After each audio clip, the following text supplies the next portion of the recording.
어디선가 어린아이의 외침이 크게 울립니다. 어른들의 큰 목소리 틈으로 어린아이의 비명소리가 들리니 뭔가 이상한데요. 한국 남성이 뛰어가 확인해보니 덩치 큰 어른들에게 아이가 맞고 있었습니다. 한국 남성은 그 아이가 자신의 아이임을 밝힙니다. 하지만 누가 봐도 그 아이는 남성의 아이로 보이지는 않는데요. 도대체 어떤 사연이 있을까요? 자세히 한번 알아보겠습니다. 해당 사연은 인도계 한국인 하랑 씨의 SNS 내용을 바탕으로 재구성된 스토리입니다. 안녕하세요. 저는 한국인으로 귀화하여 하랑이라는 이름을 가지게 된 파빈이라고 합니다. 파빈이라는 이름을 꽤 오랜만에 쓰네요. 저는 파빈이라는 이름이 있긴 했지만 솔직히 제대로 불린 적은 별로 없습니다. 욕이 섞인 말이 저를 부르는 말이었습니다. 인도에는 카스트 제도라는 것이 있는데요. 아주 오랜 옛날부터 있었던 것으로 간단하게 말하면 계급이라고 생각하시면 됩니다. 한국으로 따지면 귀족과 평민 같은 것을 떠올리면 되십니다. 현재는 없어졌다고 이야기하지만 제가 경험했던 20년 전에는 항상 있었고 당연한 것이라고 생각했던 것이었죠. 저는 어린 시절 작은 마을에서 살았습니다. 그곳은 불가촉천민 즉 계급조차 없는 사람들이 모여 사는 곳이었죠. 다른 곳에서는 살 수가 없었습니다. 법적으로 지정된 것이 아님에도 불구하고 그곳을 나가 사는 것은 용납이 되지 않는 것이었죠.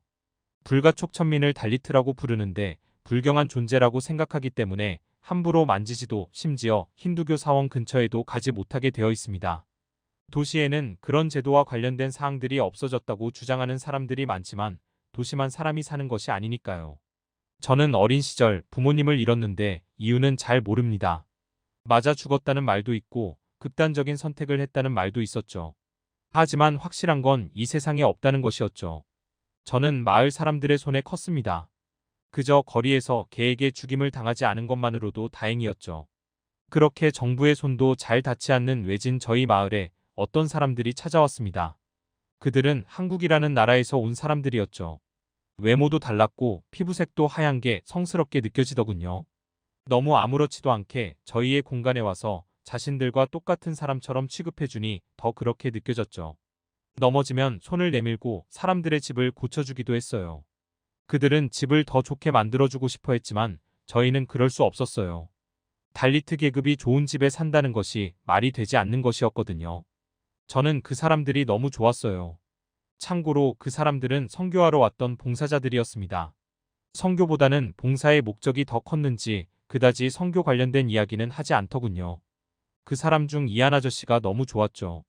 그는 힌디어를 쓸 줄 알아서 말이 통했고 저를 아들이라고 불렀거든요. 저를 그렇게 불러주는 사람은 그때 당시에 아무도 없었습니다.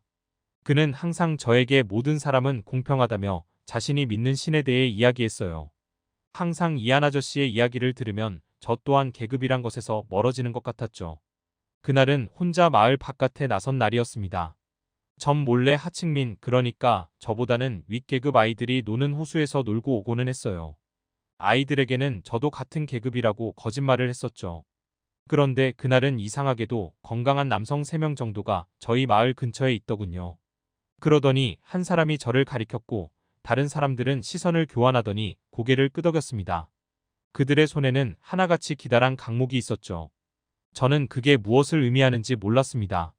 저는 절대 들키지 않을 거라고 생각했거든요. 다른 계급의 친구를 사귀는 건 금지였기 때문에 절대 모르게 하려고 했던 거였죠. 아저씨들은 순식간에 제 앞에 도착했습니다. 그러더니 이름 하나를 대더군요. 최근에 친해진 여자아이였어요. 안다고 하는 순간 강목이 제 몸을 후려치기 시작했습니다. 쓰러져 다시 맞고 또 맞았어요. 입에서 피비린내가 나고 온몸이 지지겨지는 느낌이더군요. 저를 왜 때리는 건지 이해가 가지 않았죠. 정신이 아득해지기 시작했습니다. 며칠 전에 들었던 마을 형의 이야기가 생각나더군요. 지나가던 상급계층이 뜬금없이 때려서 형은 다리를 절뚝이게 되었거든요. 그게 생각나니 저는 죽을 수도 있다는 생각이 들어 살려달라고 소리쳤습니다. 아무도 도와주지 않더군요. 곧 죽을 거라는 확신이 들 때 누군가 남자들을 말리더니 자신의 아들이라고 저를 감쌌습니다. 눈을 뜨고 올려다보니 이한 아저씨였습니다. 그는 자신의 아들이라고 하면서 인도 사람이 아니라 계급이 없다며 화를 내시더군요. 다들 믿지 않았으나 만일 외국인을 건들면 복잡해지니 그들은 손을 멈추고 교육 잘 시키라면서 가버렸습니다. 그날 처음으로 제 신분에 대해 정확히 알 수 있었죠. 저는 길가에 있는 개미와 같은 존재였어요. 기분 나쁘면 때려서 죽일 수 있는 그런 존재 말입니다. 모두 사라졌을 때 저는 울면서 아저씨가 거짓말쟁이라고 했죠. 모두 평등하다더니 그런 건 없다면서요. 부모도 없는 저 같은 녀석은 평등할 수 없었죠. 아저씨는 저를 끌어안으며 눈물을 흘리시더니 같이 가자고 하시더군요. 같이 한국으로 가자면서요. 마을에서 치료를 받는 내내 아저씨는 보이지 않았습니다. 하루 이틀. 아저씨가 또 거짓말을 했다고 생각했죠. 모든 것을 점차 포기하기 시작했습니다. 이대로 영원히 살아야 하는데 그 어떤 곳이든 이곳보단 낫지 않을까 싶더군요. 하지만 제 힘으로 바꿀 수 있는 게 없었죠. 그리고 어느 순간 아저씨가 다시 나타나더니 저를 아들로 만들기 위해서 노력 중이니 조금만 기다려 달라더군요. 저는 제 귀가 이상한 것인 줄 알았습니다. 인도 정부는 생각 외로 입양을 빨리 허락해 주었습니다. 마치 저를 인도라는 나라에서 빨리 없애버리려는 듯이요. 저는 그렇게 이안 아저씨의 아들이 되었습니다. 거짓말처럼 한순간에 아들이라고 부르던 장난은 진짜로 뒤바뀌었죠. 그렇게 한국에 오게 된 저는 아버지 이안과 어머니 보배 밑에서 자라기 시작했습니다. 언어 때문에 어려움이 많이 존재하기는 했으나 살기 위해서 열심히 배웠습니다. 조금씩 언어를 배울 때마다 아버지는 저에게 칭찬을 해주었죠. 저는 처음으로 활짝 웃어보았고 어머니는 저를 위해 자장가를 불러주기도 하셨어요. 모든 것이 생소했고 신기했습니다. 집에는 저 외에도 입양된 아이들이 있었습니다. 3명이었는데 모두 저보다 형이었고 상냥한 사람들이었죠. 그런 따스한 눈길과 사랑을 받은 것은 처음이었기에 제가 사실은 죽었다가 다시 태어난 것이 아닐까 싶더군요. 한국의 그 어떤 사람도 아무도 제 피부에 닿았다고 격렬하게 화를 내지도 않았습니다. 그런 느낌은 처음이라서 행복해서 눈물이 났습니다. 그동안 제가 겪었던 경험들이 모두 거짓처럼 느껴졌거든요. 가족들은 제가 울 때마다 그동안 고생했다며 저를 안아주었죠. 그렇게 저는 한국에서 한국인으로 자라났습니다.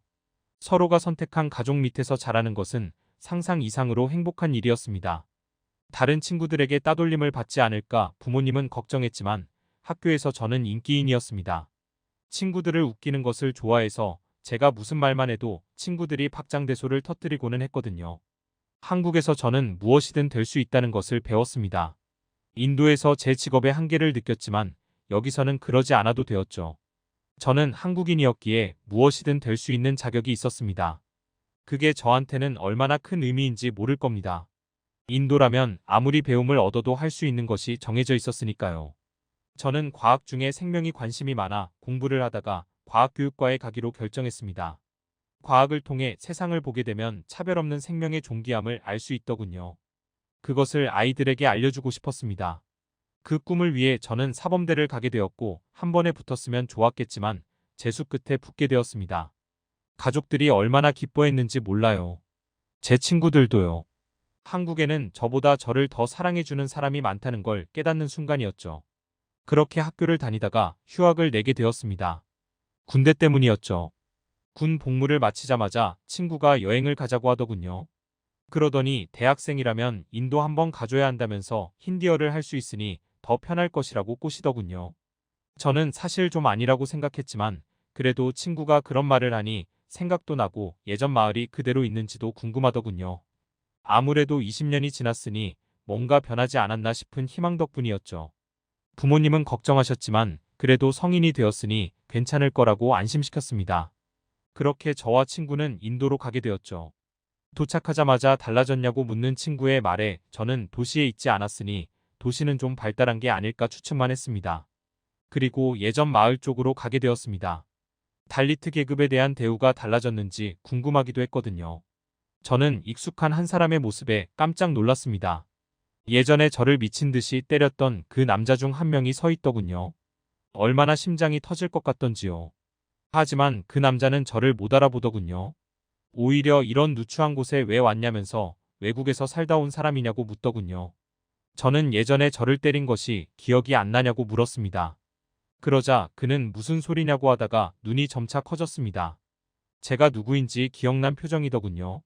그는 정말 외국인의 아들이었냐고 물었고 덕분에 아들이 되었다며 그가 못 알아먹을 답변만 해주고 가버렸습니다. 예전엔 정말 커 보였는데 크고 보니 왜소하고 비겁한 사람에 불과하더군요. 예전 마을은 그대로더군요. 그래서 충격이었습니다. 20년이 지났는데도 그대로인 그 마을에서 오랜만에 예전 제 이름을 부르는 사람을 만났습니다. 바로 다리를 절뚝이게 된 그 형이었죠. 형은 제 모습이 너무 달라 보인다며 저를 앉지도 못하고 주춤거리더군요. 저는 그런 형을 꽉 끌어안았죠.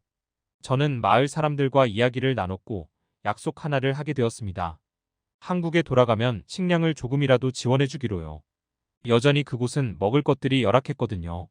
그렇게 친구 덕분에 저는 오랜만에 옛 추억을 살릴 수 있었고 다시 한국으로 돌아왔을 때 다른 사람들을 꾸준히 도와주자는 마음을 가질 수 있게 되었죠.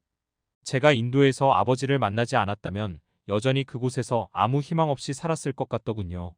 항상 아버지께 감사한 마음뿐입니다. 저는 현재 공부를 이어서 하고 있고 임용고시를 준비 중입니다.